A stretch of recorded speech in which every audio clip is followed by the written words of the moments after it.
who should buy a car from purely business and financial perspective? For me, as a business perspective, everyone should buy a car. Yeah. Financially. Post-COVID specifically, post the pandemic happened, the automobile industry is got a boom. Luxury car owners do not Really look into that. Look into the mileage kitna part. deti hai type. They need comfort. Yes. They need comfort. In my used car industry, there are a lot of people who say that we are dealers, but they are mediators. What are the factors that come into play in terms of car care? First and foremost thing, like I mentioned before, manufacturers are in a rush to manufacture cars. Correct. So there can be some errors. The manufacturers don't want you to use a car for a long time. The current products, they don't want you to last.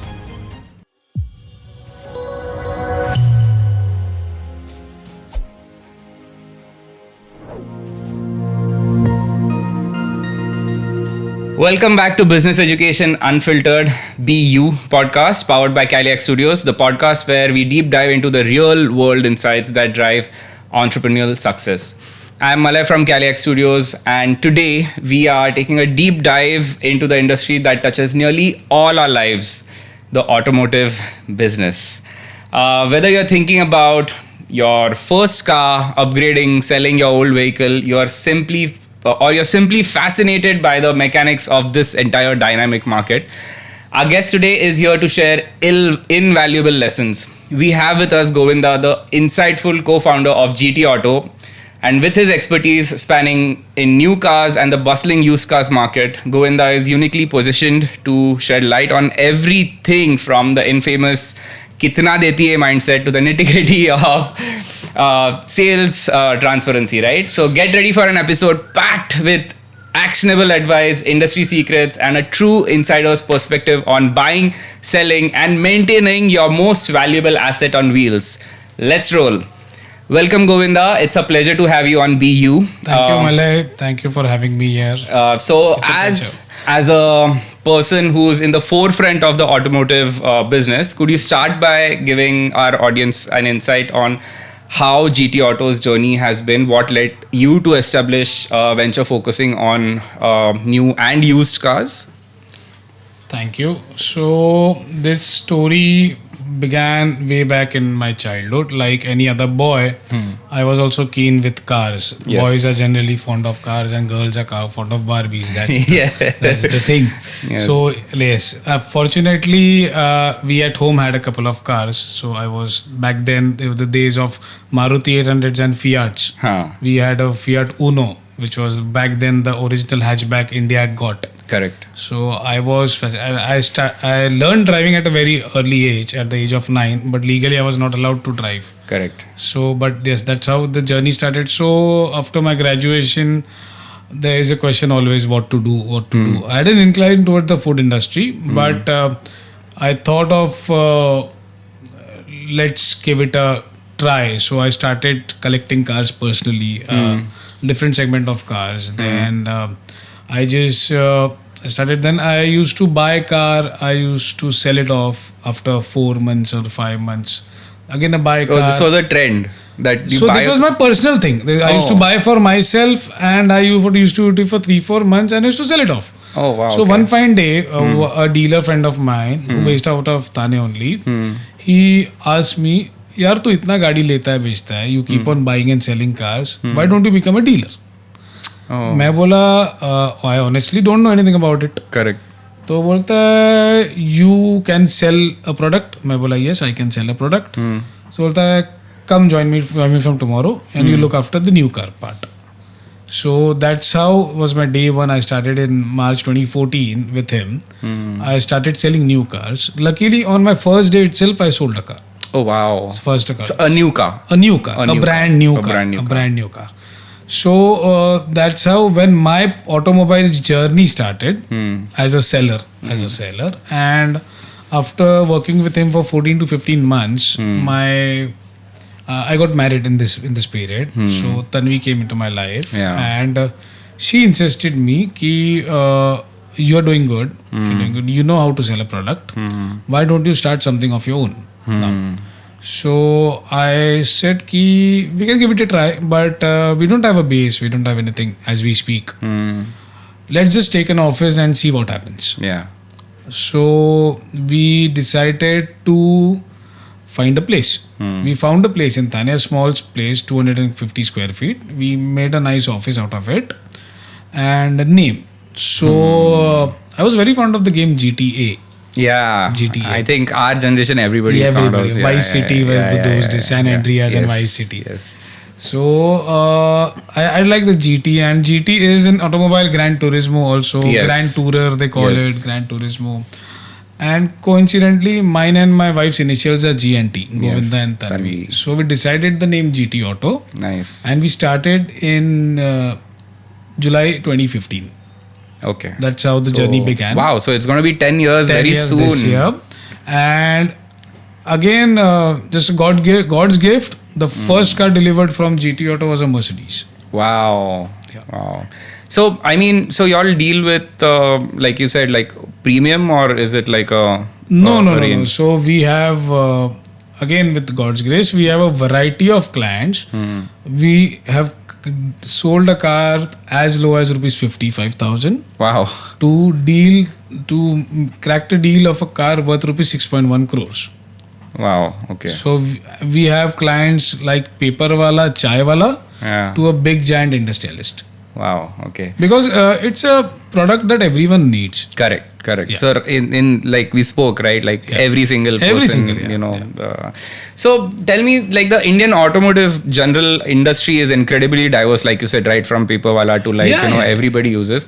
So from a business perspective, what are the key trends you're observing specifically in new car segment versus the used car segment today? So in today's market in 2025, used cars 10 years before, or you say 15 to 18 years before, were considered as a taboo.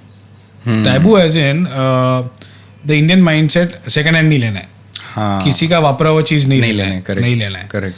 But then in those days also there were a few people who did not consider this as thing that it's a bad omen or something like that, and they bought it for financial benefits. Correct. But post-COVID specifically, post the pandemic happened, the automobile industry is got a boom. So people were not able to travel. First thing, people had a lot of money. People invested in markets. They gained money out of it. People made a lot of profits. Correct. Now where to spend the money? So the car sales went crazy up. Specifically for the luxury car segment, and then the cycle began. So when, for example, you change your car, you buy a new car, so that's when you sell your existing car. Correct. So your car comes in the used car market. Correct. So that the cycle began. The people started spending on luxury cars.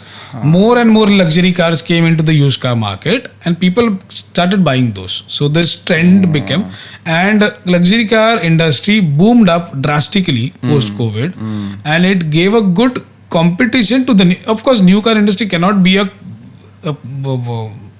what do you call wall-to-wall competition. Correct. Head-to-head competition. Correct. But the cycle began, and many livelihoods were affected positively in this entire scenario. And people started buying the used cars with a lot of trust. Big giants came into the industry. Big giants on the online portals came into the industry. So that's what my question was going to be next. You know, like how has this kind of affected like the boutique sellers, right? Okay.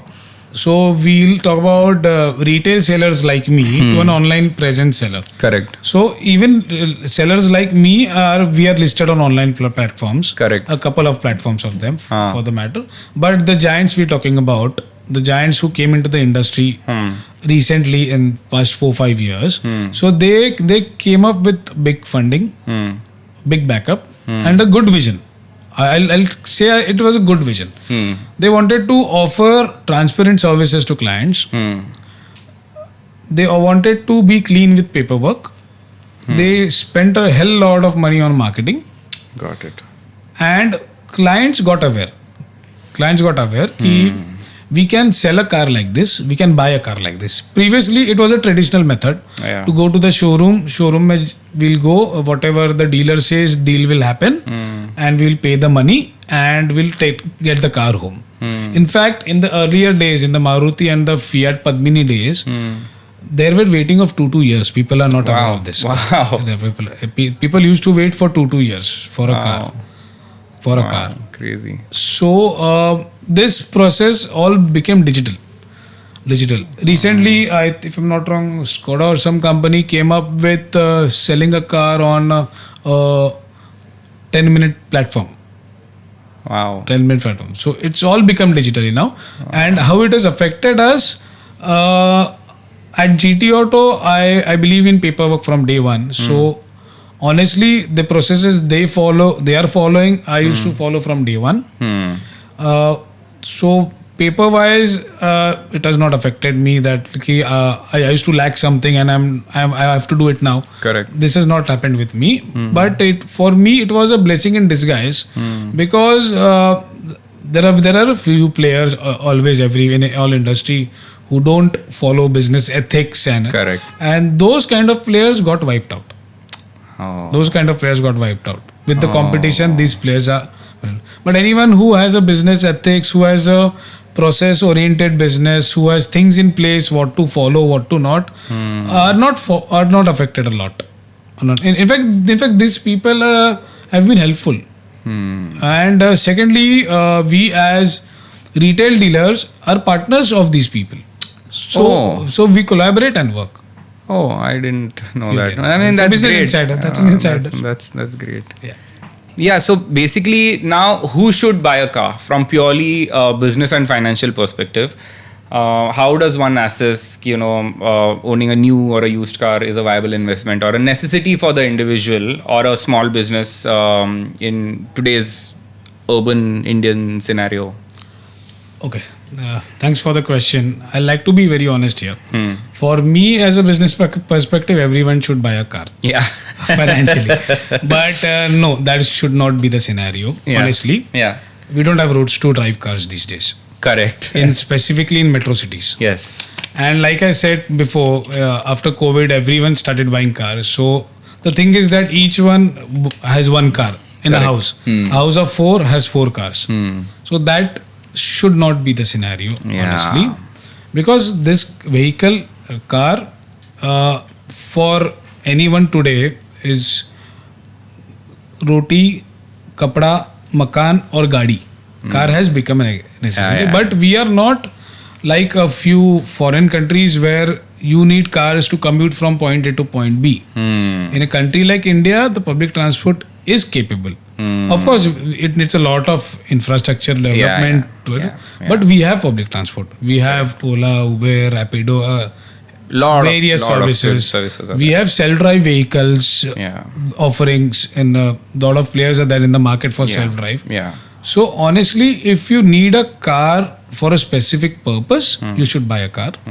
For example, if my office is say 15 kilometers away, and due to time constraints, I cannot travel with the public transport. I stay far from the station. I stay far from the nearest bus stop, or it's heavily crowded. For that matter, I can't go into the crowd. Then yes, I buy a car, but that comes with a lot of responsibility.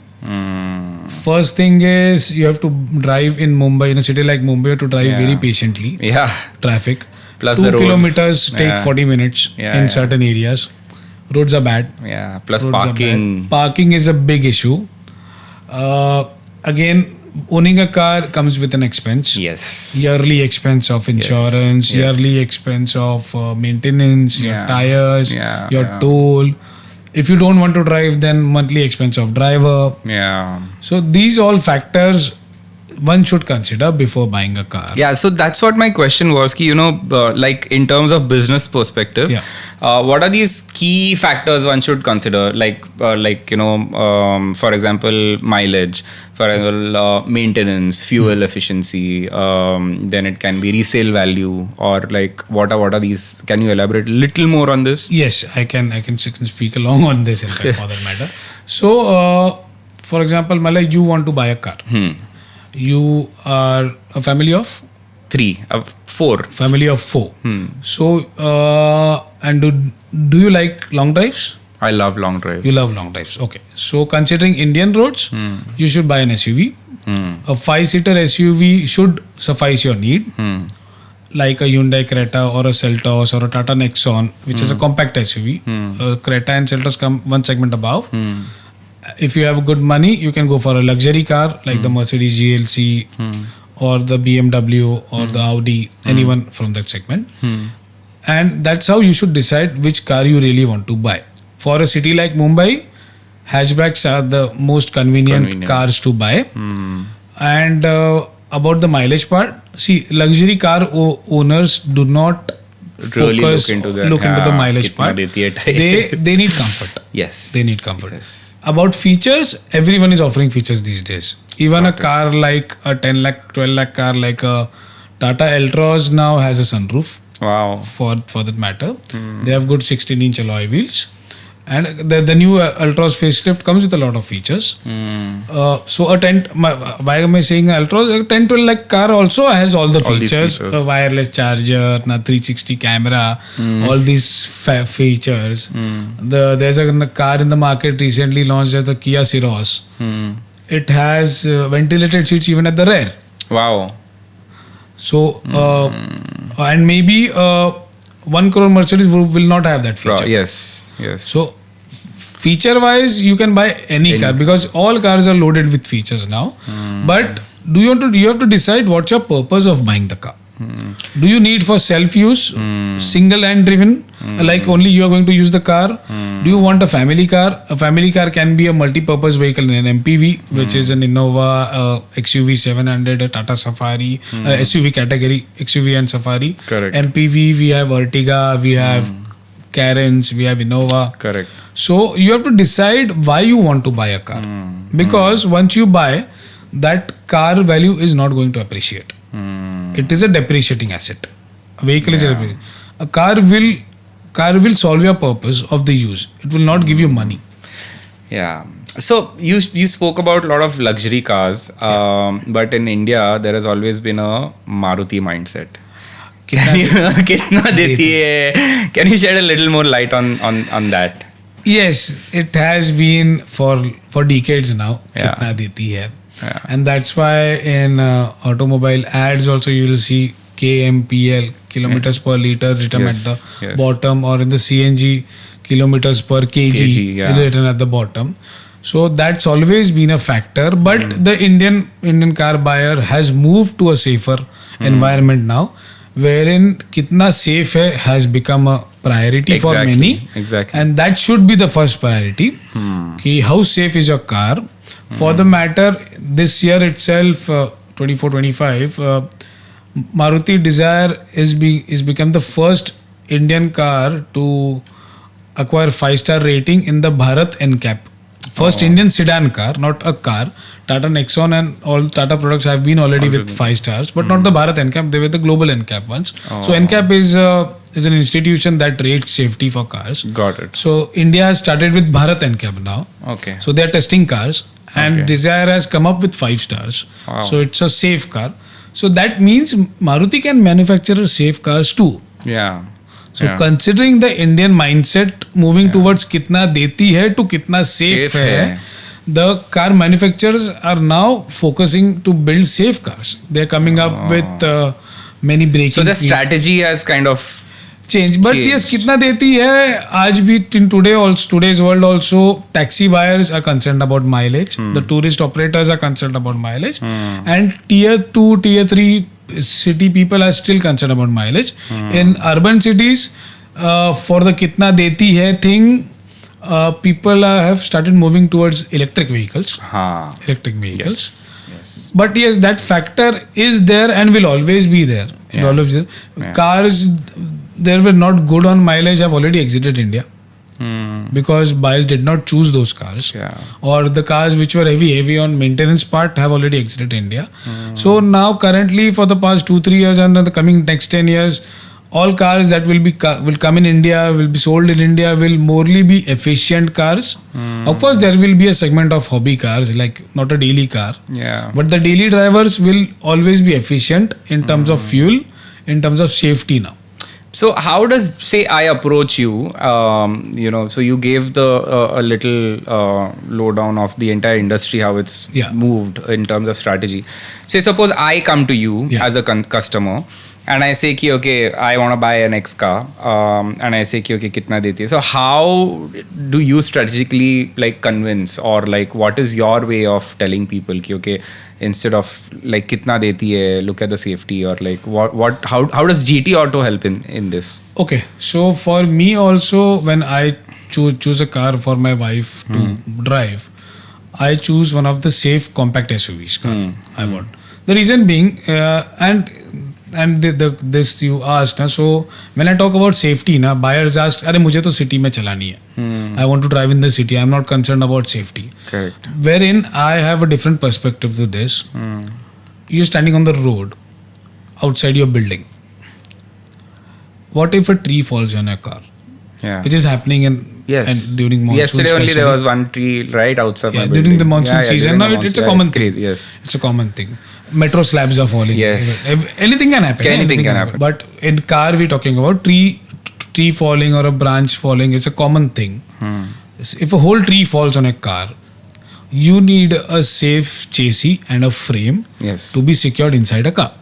100%. And the cars which do not meet the safety aspects, like in terms of this NCAP ratings, the Bharat or the global or the Latin NCAP or the Australian NCAP, they do not meet the safety criteria. So if you meet with an accident, the body of the chassis of the car gets damaged, and it may cause death. Okay. Because if it's a fatal accident. But if a idle standing car, if a tree falls on a car, the roof is anyways going to get damaged. Yeah. So safety, whether in city on a highway, should always be the first priority. Second priority should be in Mumbai traffic. Everyone is asking for an automatic car now. That's why we have AUTO also in the automatic variant now in the market. I didn't know that. In the market. Third thing is kitna deti hai. Yes, people do think about pockets. They don't want to burn money on fuel. So CNG is an alternative for many people. EV is an alternative for many people now. And the fourth thing is your comfort. Yes. For a fact, if you know, which is the most selling car in hilly regions of India? The smaller cars, probably 800, like Alto and like the Lord Alto. The Lord Alto. The Lord Alto. The reason being, it's quite efficient in terms of fuel. Yes. It's a light car. Yes. It's a small car. It can go to any roads. The hilly region, the roads are very narrowed down. Correct. So you need a small car. People think you need a good SUV to go to the hilly regions, to Ladakh travel. You need a Thar, you need a Gypsy, you need a Jimny. You can see Alto doing the same trail. Yes. Same trail. Yes. So it's because in those regions, Alto is a need. Yes. Yeah, I remember doing a like a tour in a Polo.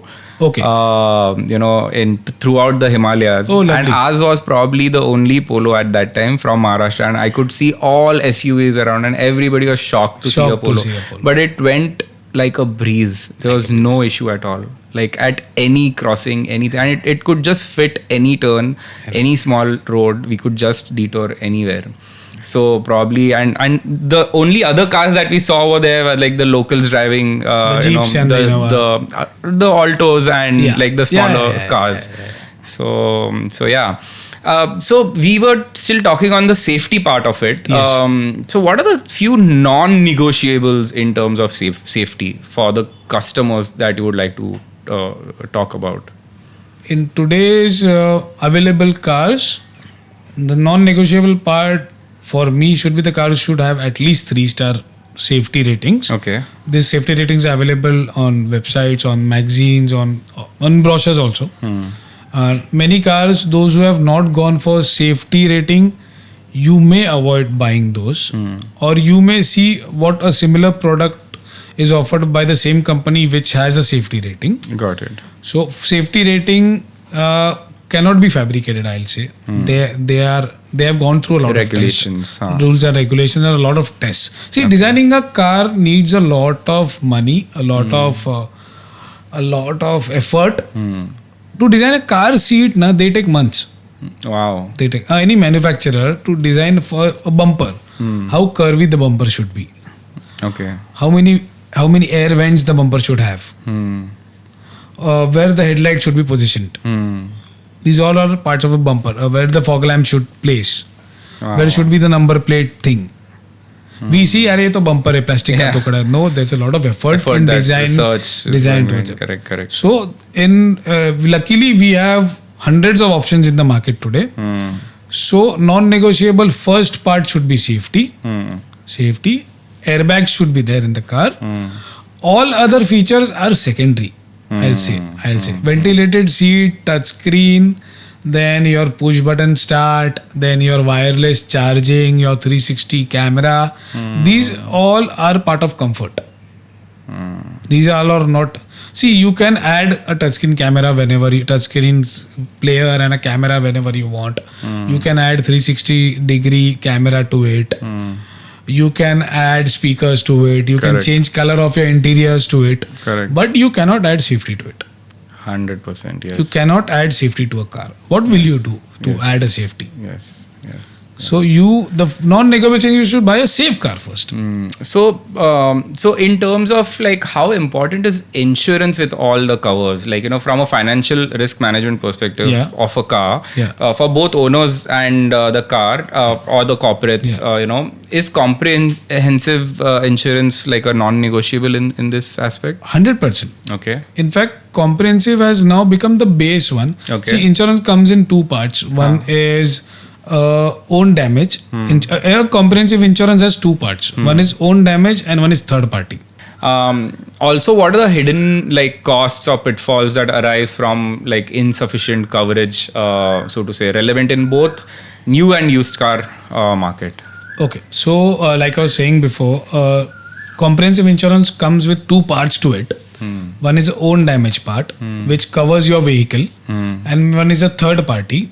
As mentioned, it covers third party and the legal insurance which you need to drive on the road.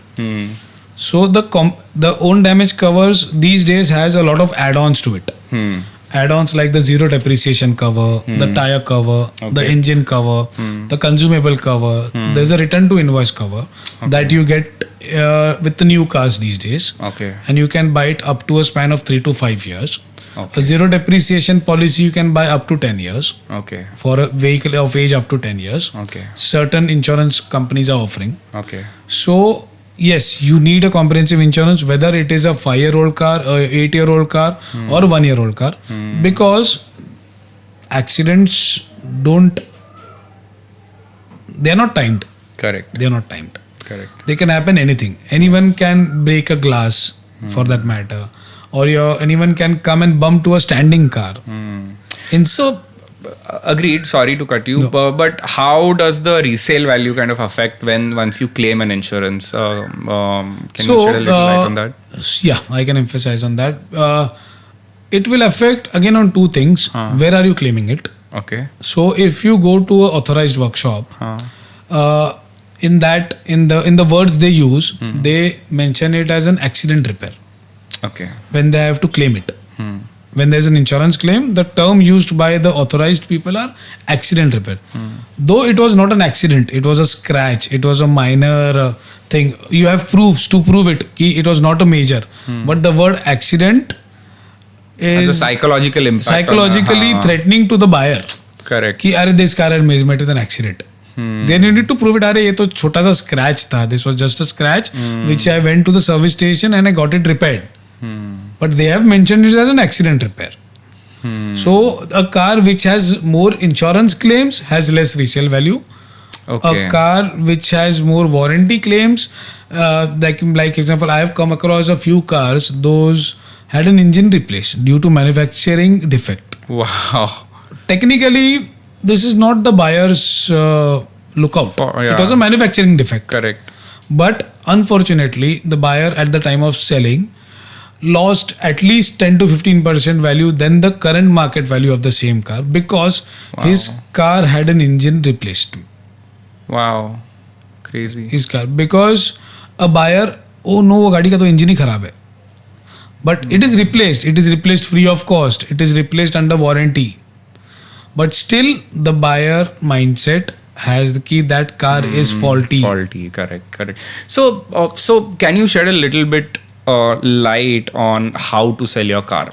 Okay, since we are talking on this, what are the key steps an individual or a business generally should follow for a smooth, profitable, sell of their used vehicle? Okay, so once you have decided you have to sell the car, I'll honestly say go to any authorized person. Anyone in my used car industry, there are a lot of people who say that we are dealers, but they are mediators. They're mediators.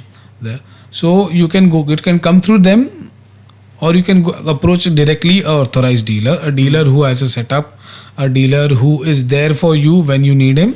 You can go to him. You can go to this online players. They are available in the market.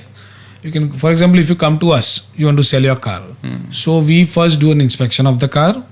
If that car has met with an accident, if a car has gone through any of these engine replacements or any of the malfunctions or any of flooding effects. Mumbai cars are flooded.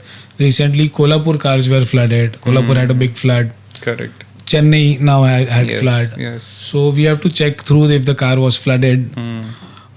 So we go through all these checks, and once we come to a figure, if you are okay with the figure, we pay money to you and we buy the car. Okay. And we may give it directly to a new owner.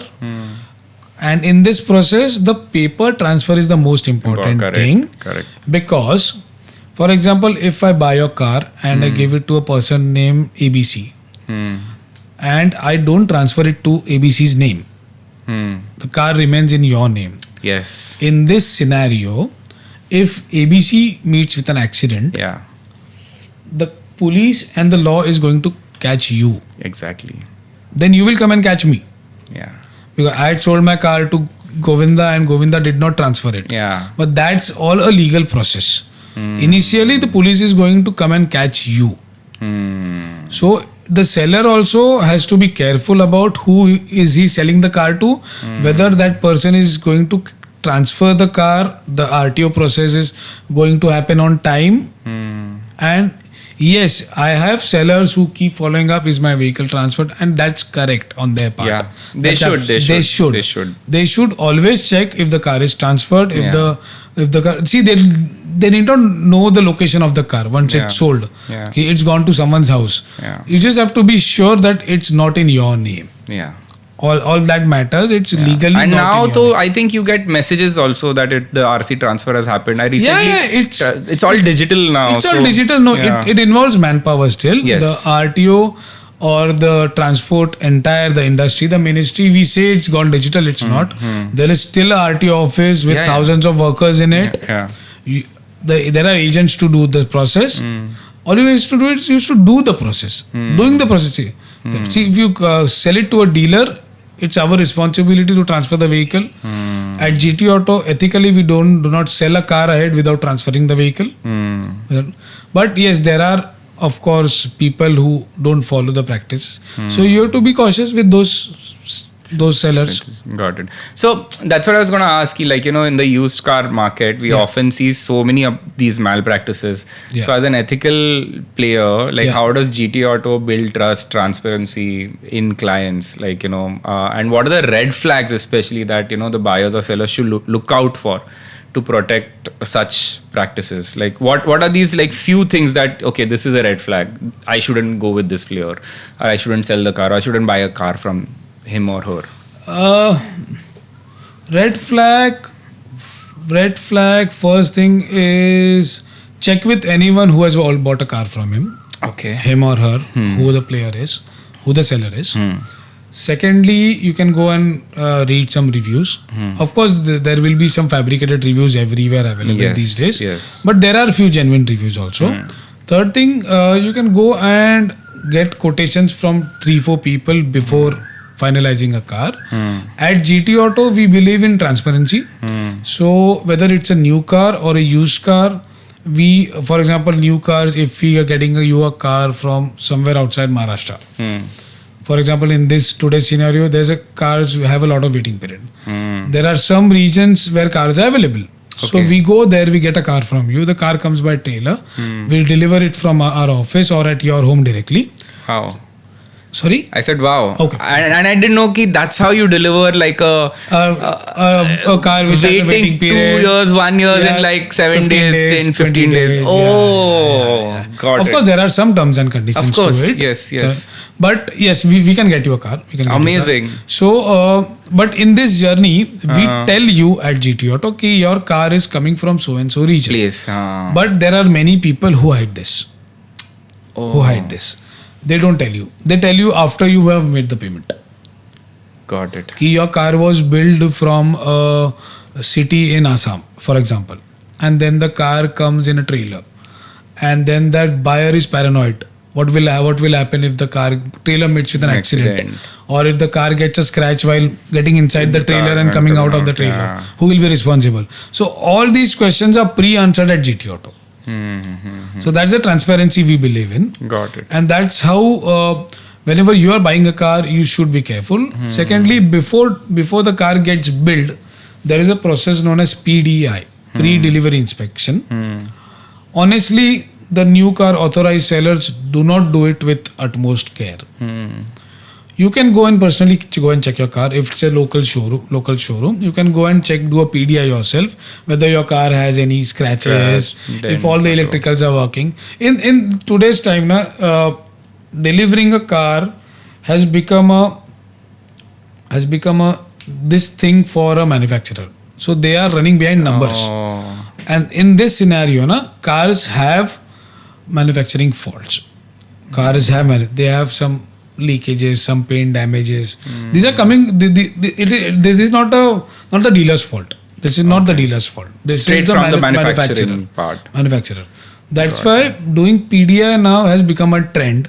Whereas a buyer goes to a particular showroom and says, I want to book a car, but before it gets built or before it gets registered, I want to do the PDI. And we help you with that. We advise you to do a PDI. Nice. Go and see if the car you are buying is suitable to you.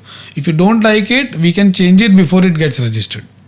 Got it. Once it gets registered, I cannot help, nor the dealer can help. Yeah. So this is pre-registration. Pre-registration. Okay. 100%. So now, since you're talking about cars life and all of the maintenance part of it, what are the factors that come into play in terms of car care?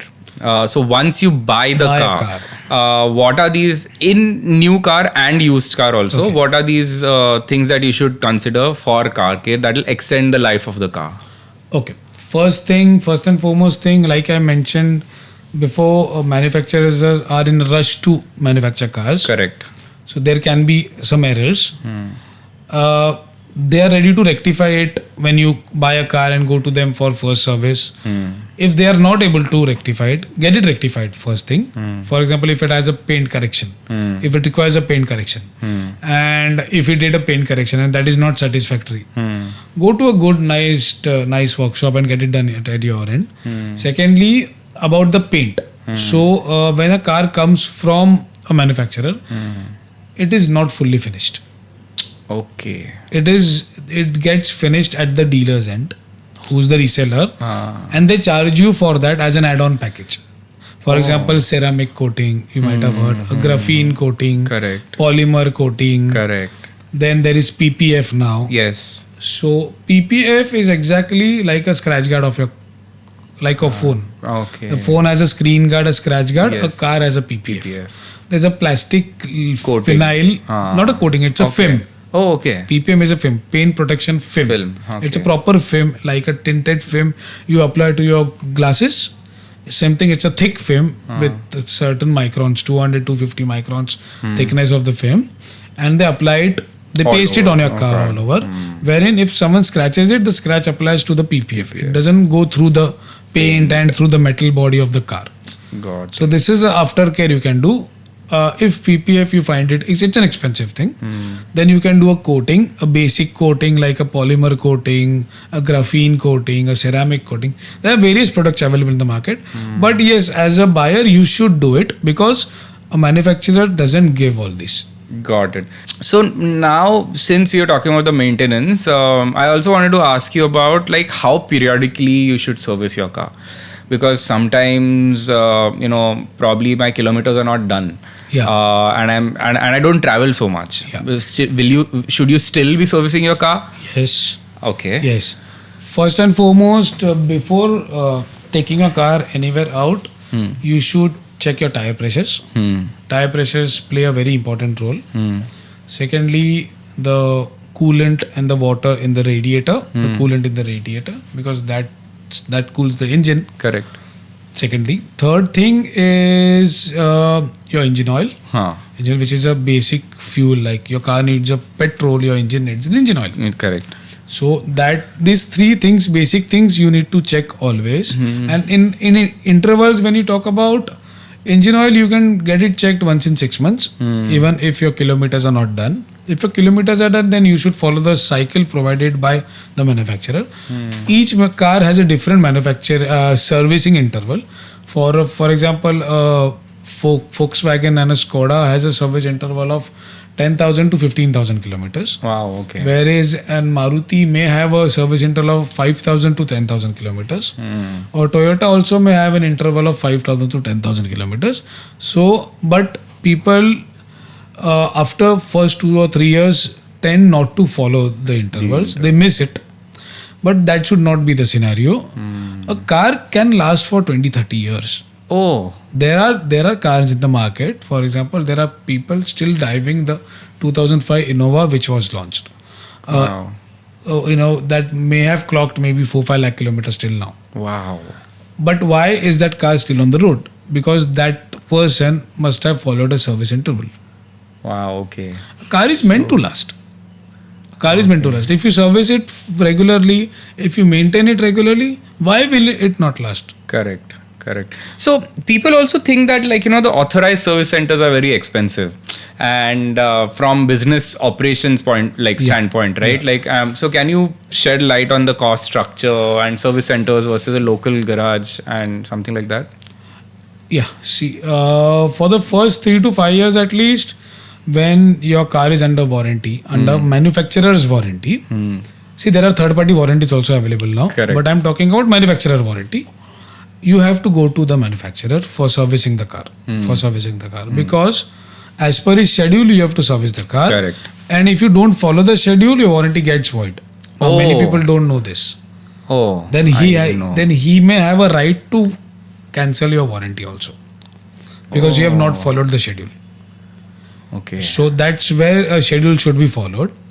And people have authorized service center. For example, if they have to replace a wiper motor, though it can be repaired, but they will not repair it.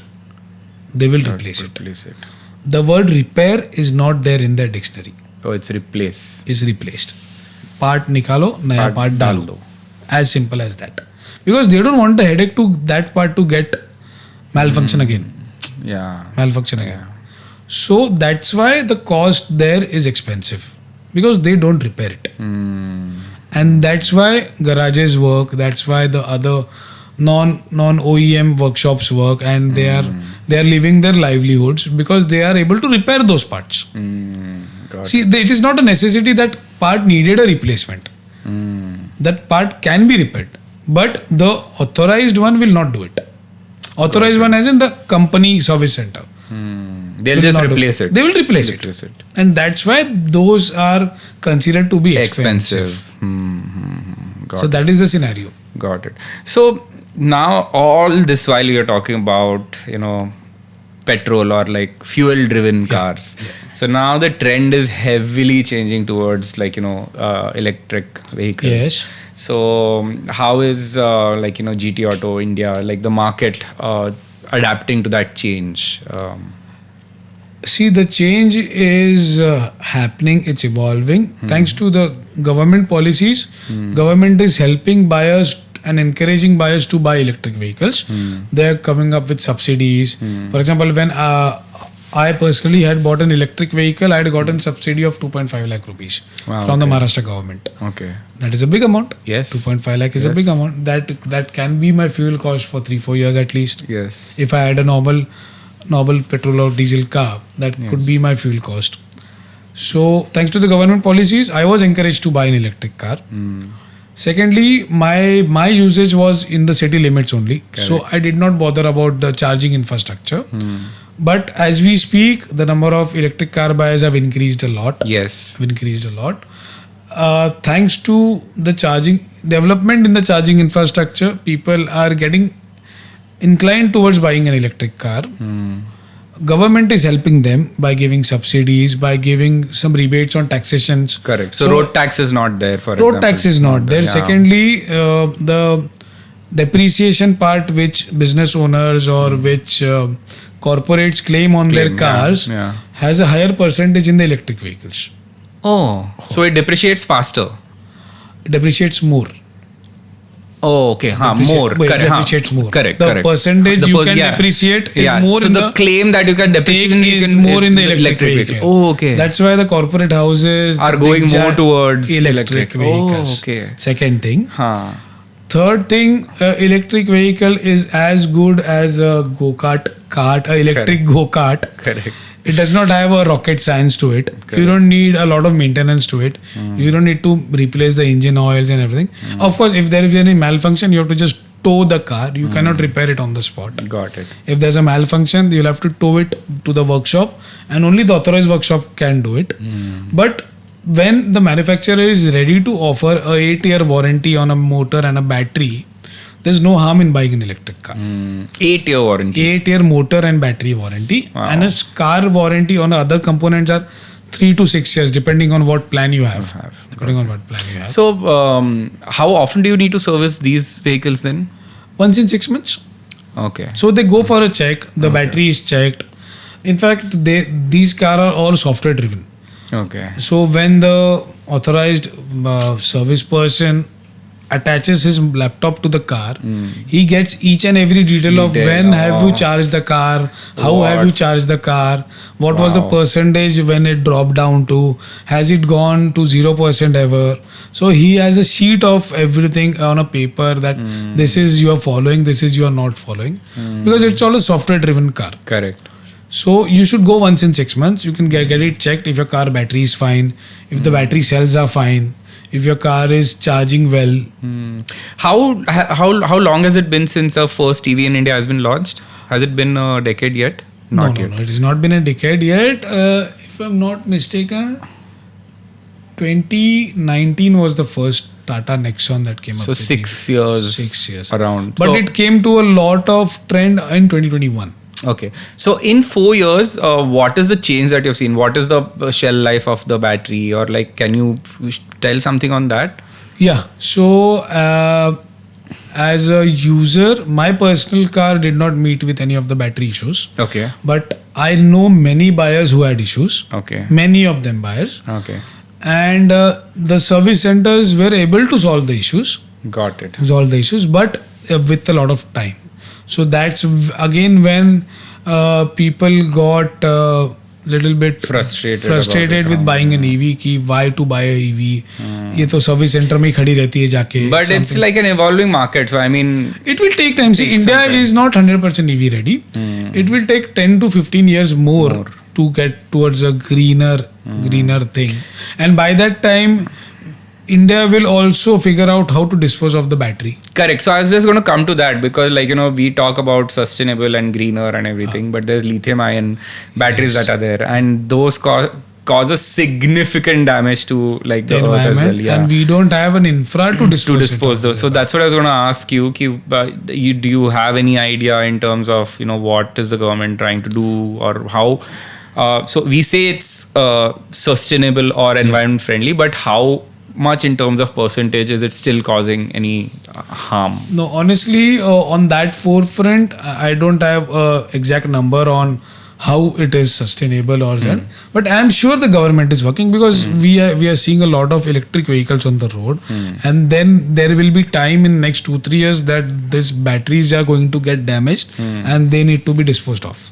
Okay. So I'm sure the government is finding a way or the other, or maybe setting up a factory somewhere where people can go and dispose these batteries off. Do you think that will be like a new business? That must have already opened up somewhere, which we are not aware of. Yeah. We'll be aware when all these cars come to the battery disposal stage.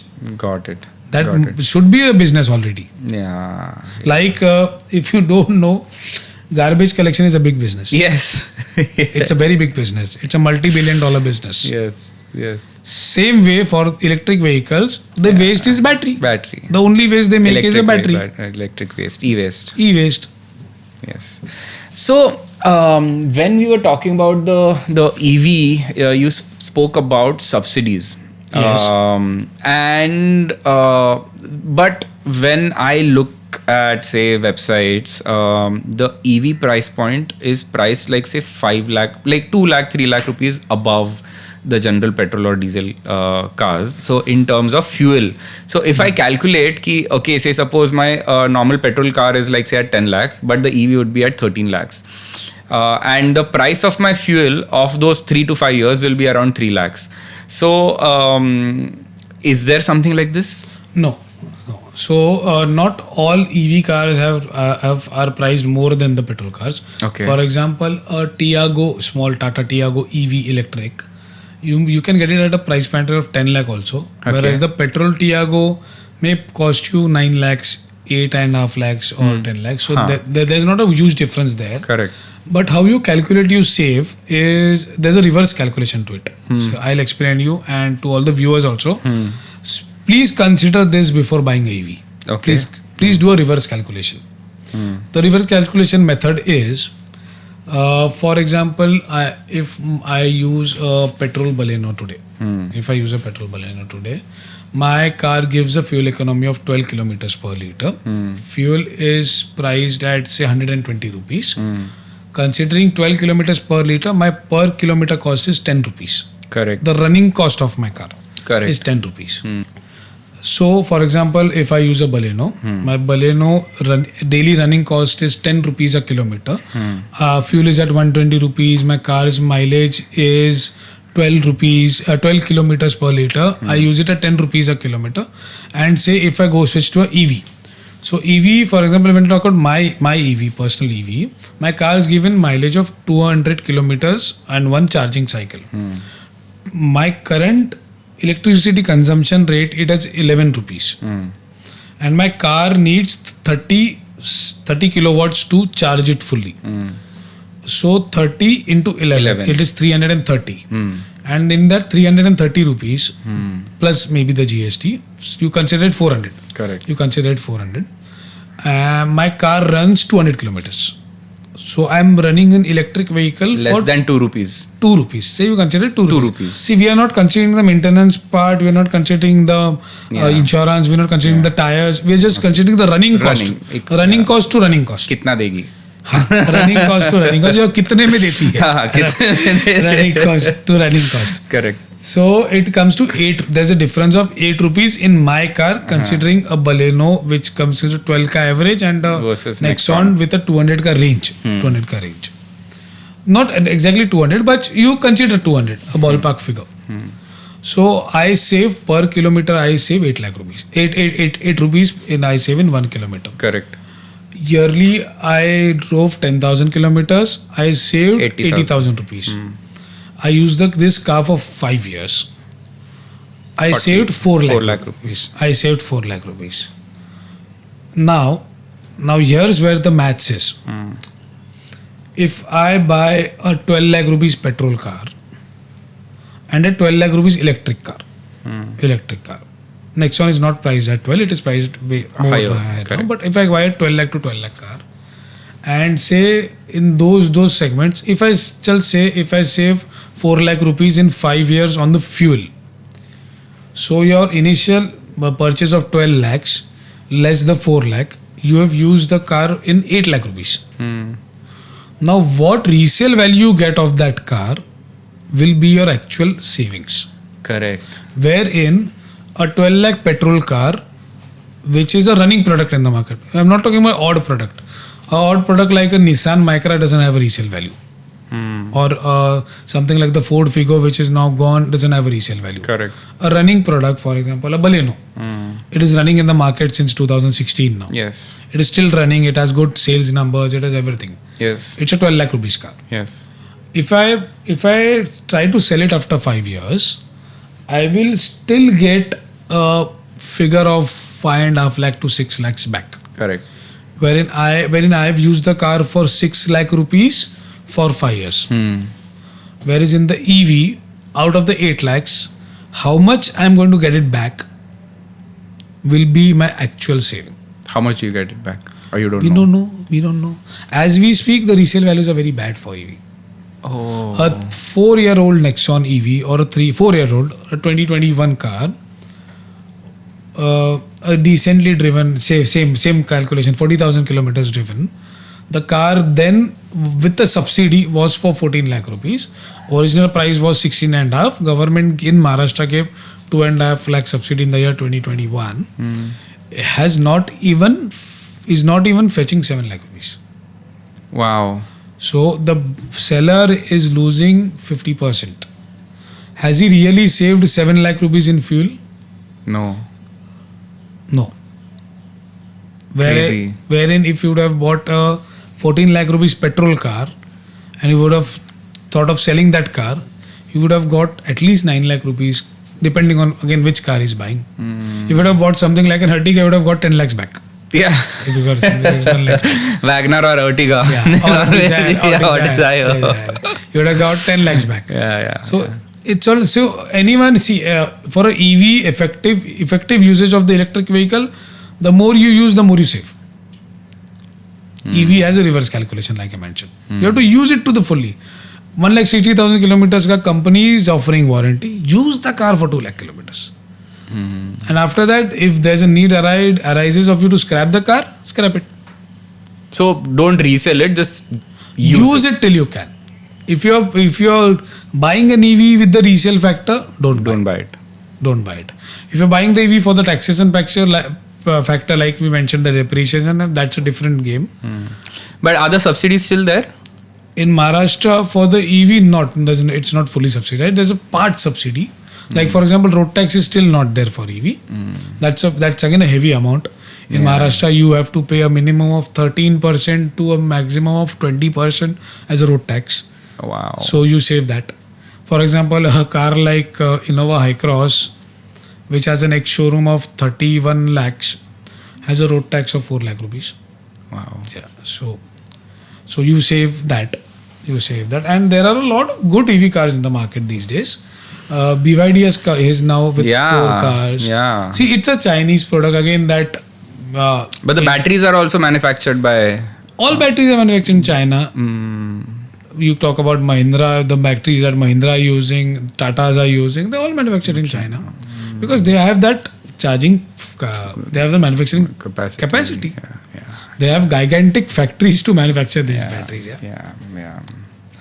So we have been talking about like electric cars, and I know you are also a big hobbyist or a fan of vintage cars. And we spoke about software-driven cars versus like the good old lovely manual with no softwares, no nothing. My favorites. Same. My favorites as well. Like absolutely, like anything goes wrong, just stop and you can check yourself 100%. And like so can you like kind of talk on with technology coming into picture? Of course, the ease of everybody driving is there, but how like this transition is kind of changing the entire market? You mentioned ease. I'll not say it's an ease. Okay. I'll say it's a pain. Okay. See, for me, when I sit in a car, I start the car. Instead of the key, I push a button now. I push a button to start the car. Secondly, in my car, I still have buttons to turn on the AC. Correct. But today in many cars, there are digital screens to turn on the AC. That's a pain. Yes. For example, if I'm driving and if I have to reduce the blower speed, I have to find the screen and press the minus. So ease in terms of like everybody can drive the car. That's what I meant. Like, you know, to drive a car, you need a steering and you need a gear. You don't need this. See, buttons were easy. Buttons were easy. Yeah. They're still, I buttons agree. were easy. I agree. And the sad part to it is this screen is going to go wrong today or tomorrow. Yes. The electronics will go wrong today or tomorrow. And they will need a cost to replace them. Yes. By that time, the seller might sell the car, but someone will be using that car. And then he will be paying the cost for that. So, do you think, like, for example, there are still, like, you know, 20, 25, 30-year-old vintage cars which are in, like, spick and span like condition, like immaculate condition, till right? 2017, I personally had a Mercedes 123 300D, the Mercedes called. Should have been 40 years. No, my car was 1983 manufactured. Okay. And I had it in the period from 2013 to 17 with me. Wow. I sold it off in 17. That car is still on the road. It's running fine. Wow. I know the person who owns that car. It's running well fine. Wow. And we go to shows. We see 1930, 1940, 1950 cars. But all mechanical cars. All mechanical cars. Yes, there were American cars. From the Lincoln and a couple of other brands who had buttons to it. A car in the 80s had power windows. A car in the 90s had revolving air vents, like your house ka AC, your swing, and there were features in a car in those days. Car had features then also. Car had massagers then also. Wow. But very selected cars. Yeah, I mean, see, even if those features don't work, right? Like, I mean, still like the drivability and the fact that the engine and like the general mechanics of the car are still maintained, even after decades. Yes. So how do you foresee current scenario? Because everything is software driven. Yes. Everything is sensor driven. Yes. Ek sensor gaya to gaadi is like on the side, on the road. You know, somebody has to come tow the car. You know, it wasn't the case with like older cars like that. No. So when it comes to waste, like 10 years down the line, how do you foresee this? The manufacturers don't want you to use a car for a long time. My answer to your question is this. The current products, they don't want you to last. The manufacturers don't want you to use a car for a long time. My answer to your question is this. The current products, they don't want you to last. They use that television for 10 to 15 years. A washing machine, the fridge. Old National 30-year-old fridge is still there in my house. Still there? Yeah, working great. And you buy today's TV. Will it work more than 5 years? Yeah, no. It gets slow in 2-3 years, the Android ones. Yes, 100%. Even phones, 2 years, 3 years down the line, phones. So iPhones, when it was launched, I had the iPhone 6, the iPhone 7 when it was launched. I had the HTC, the original Android ones. They were super good phones. Yes. These days, phones don't last. Same thing is going to happen with cars. They don't want the cars to last. They want you to use it for 3 years, 5 years, sell it off. Wow, but then, I mean, see, like a decade or 2 decades later, there'll be so much, because like I see the car population is exploding, right? So in those terms, there'll be so much waste, and where does this all go? What happens when a car's lifespan ends is my question.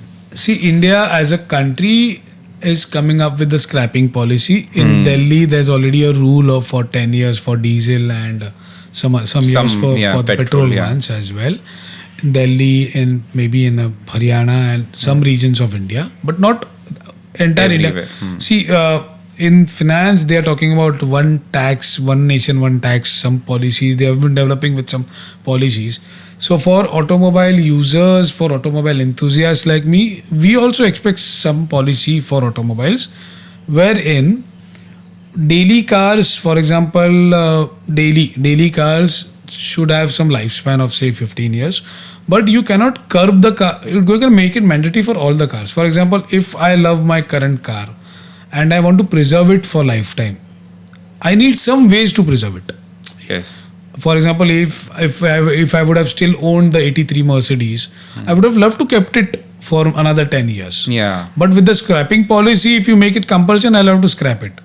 then there will be there is already a vintage vehicle policy which will, but we wanted it to be implemented pan India, so that people who want to preserve cars, they'll be able to preserve cars. Maybe that can make more revenue to the government. They'll pay more taxes, of course, for the vehicles to maintain it. But people who love it are willing to pay that. But we don't have the scrapping infra as well.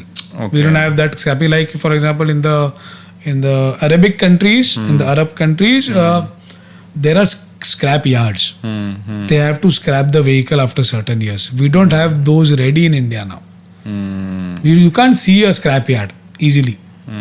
So we need those. Secondly, if you've ever been to Singapore, Singapore has 3 colored plates for vehicles. I don't remember exact the third color of the plate.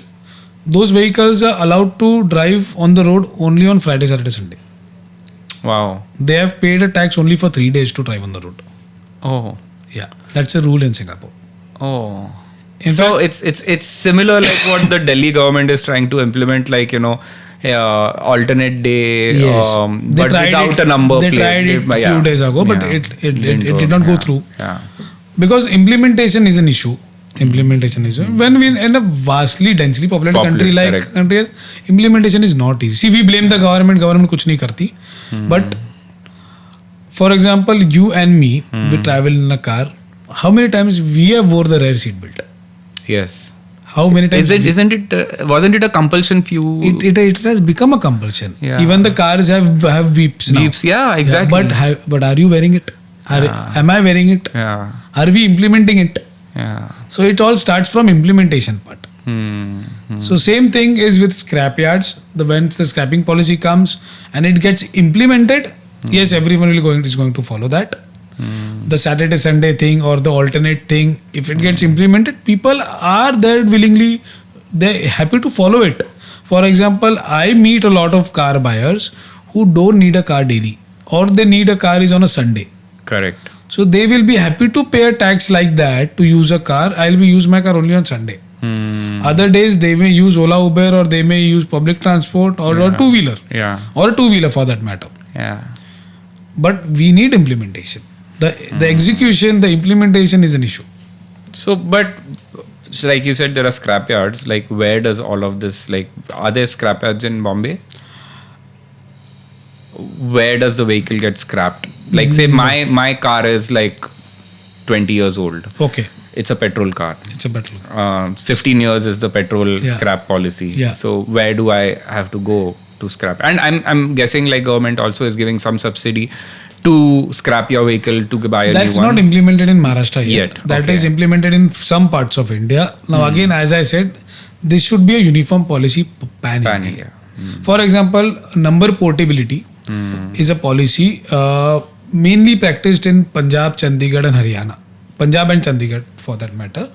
You will see a brand new Mercedes with a number PAB56. Oh. So that guy has retained his old number. Oh. That's a number portability. Got it. In Maharashtra, the government tried to did it in 2015 or 2016 and it is still not happening. Okay. Got it. Because again, the execution part. So for this, the question you asked, if it's a pan-India thing, yes. For example, as we speak, you don't need to scrap your car. You can pay a green tax and extend your vehicle's life to 5 years. Of course, it goes through a fitness check. Of course, yeah. And after that, if it's through, you can extend your life to the 5 years. And about scrapping, there are scrapping agents available in the market. They are registered agents. They do a proper legal process of scrapping a car. But you don't see a scrap yard like you see in movies. A crane comes, lifts your cars and crashes it. No, they dismantle your car spares and they sell it in the market. Oh. There is a used spare market where they dismantle such cars. They dismantle accidental cars. For example, a car, say Honda City, has met an accident from the front. And the insurance company has claimed it as a total loss. A scrap buyer will come and buy this car. He may cut this car from here, from the bonnet's end. He will use all the other parts. If someone wants a rear door, he will give him the rear door. If someone wants a rear bumper, he'll give him the bumper. If someone wants the seats, he will give him the seats. Wow. So he will sell everything. So that's another business. That's a big business. Oh yeah.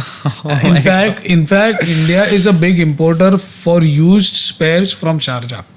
Oh yeah. Because Dubai, like I mentioned, Arab countries have a strict scrapping policy. The cars are immaculately kept. Wow. You don't need to scrap them.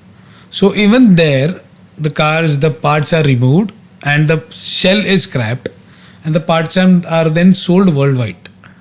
So the engine is also done. Yes, engine also sold. So what gets scrapped? What gets crushed? The body shell. Oh, so the chassis. The and chassis like gets scrapped. Yeah. Oh. Okay. Wow. So, like, what would so as a successful entrepreneur into this field for the past like a decade almost, I'll be very soon. Decade now, Yeah. How do you see like the younger players coming into the market? What is the scope for them? What is the competition that you see in this market? Oh, I don't feel anyone as a competition to me personally. I always believe in collaborating. 100%. See, not all five fingers are the same. For example, if I am not able to sell a car, maybe he'll be able to sell that car. But what if he doesn't have that car and I have that car? So I can collaborate with him and he can sell my car. I mean, we both can make money together. Correct.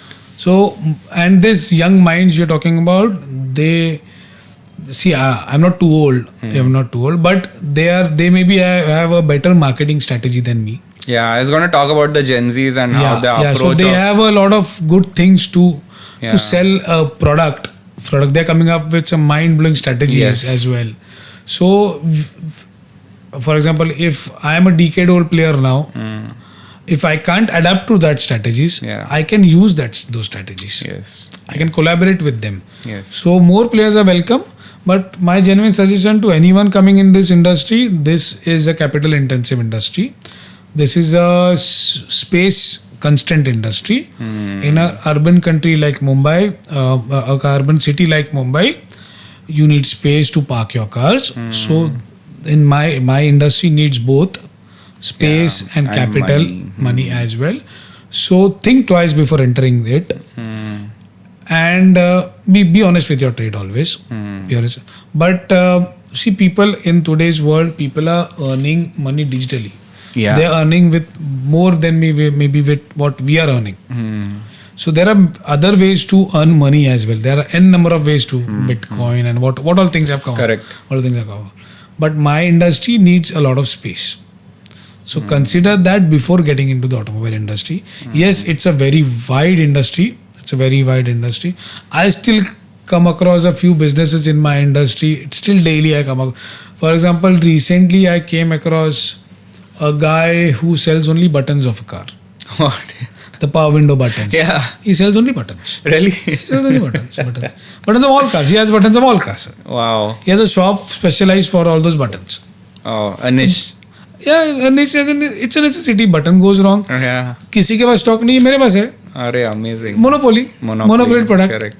Correct. Monopoly product. Correct. So there are people doing those kind of things. Wow. There are people doing. This is so a car is made out of somewhere close to 20 to 30,000 components. Wow. Okay. A car. Wow. बाहर से दिखने में car है, but there's a lot of things.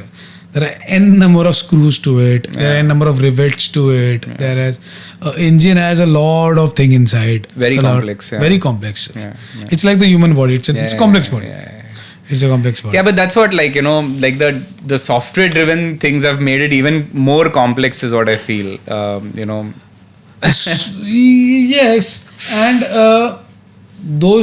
the electrical cars, not the EVs for that matter. The petrol car also has a lot of software these days with them, and they tend to go wrong, and they will have issues. All newer cars now will have issues. You can mark my words. Today we are in 2025. 5 years down the line, the consumer courts will be more active because the consumers coming will be more complaint. They'll be entertaining more complaints. Ki I've been given a faulty car. My car has a lot of repetitive issues. These will be the common factors, and people will ask for, "Arey bhai, give me the Maruti 800." Yeah. People will ask. The Maruti mindset will be back. Yeah, give me the 800, whereas there was no button for a window. Yeah. There was a rolling window. Yeah. There was a knob to turn the AC temperature and the fan speed. There was a clutch to put the gear. Yeah. In fact, there was a people will ask for it someday or the other. So finally, what would that one piece of advice, like that golden advice that you have to your customers when buying or selling a car? See, with God's grace, I have had good clients with me. I've associated with good people. One advice always, while selling a car, be cautious with the paperwork. Money is I feel a secondary thing. If that person is giving you 50,000 more than, for example, me. If he's giving you 50,000 more than me, of course you'll be attracted towards him because he's paying you 50,000 more. But what if he's not transparent with the paperwork?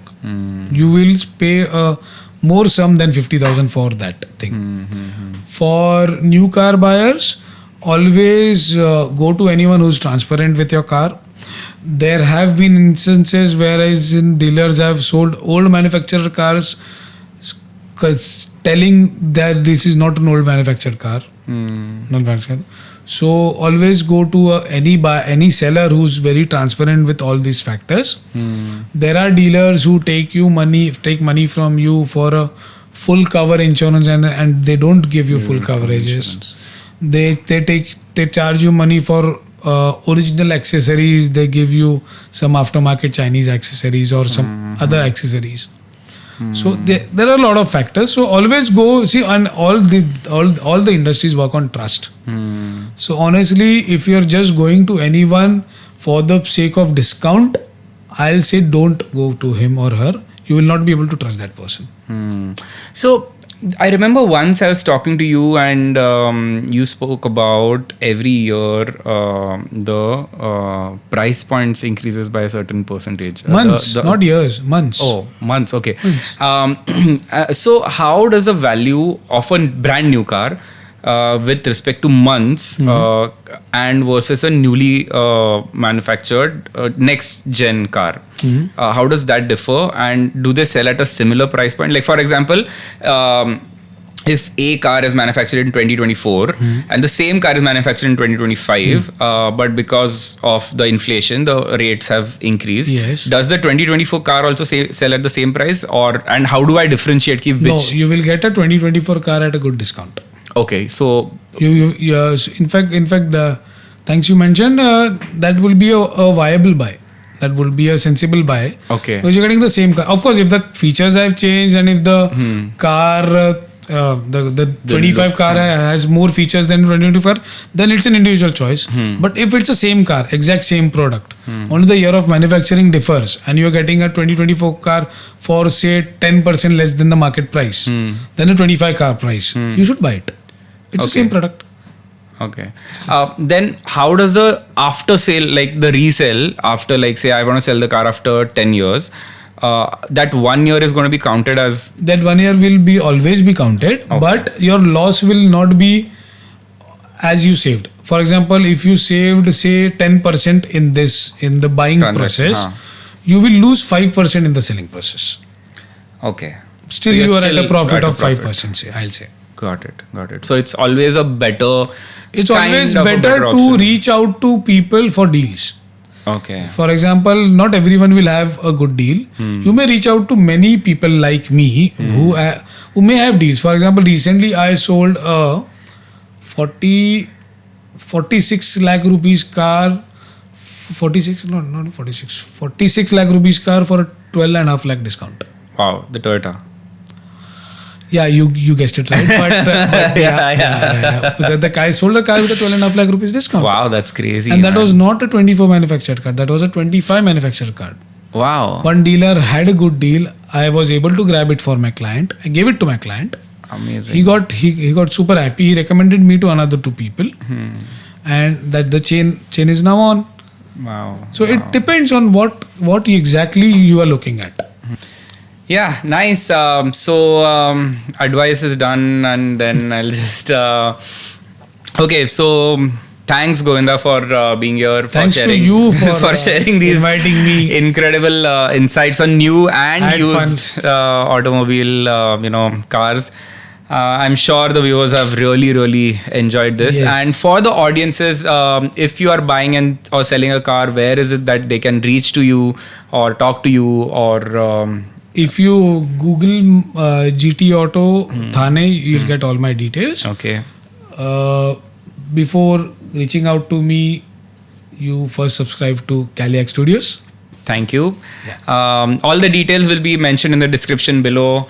Thanks for watching. I hope you had an insightful podcast, and do subscribe to Caliac like he said, and we'll see you in the next Business Education Unfiltered podcast powered by Caliac Studios. Thank you.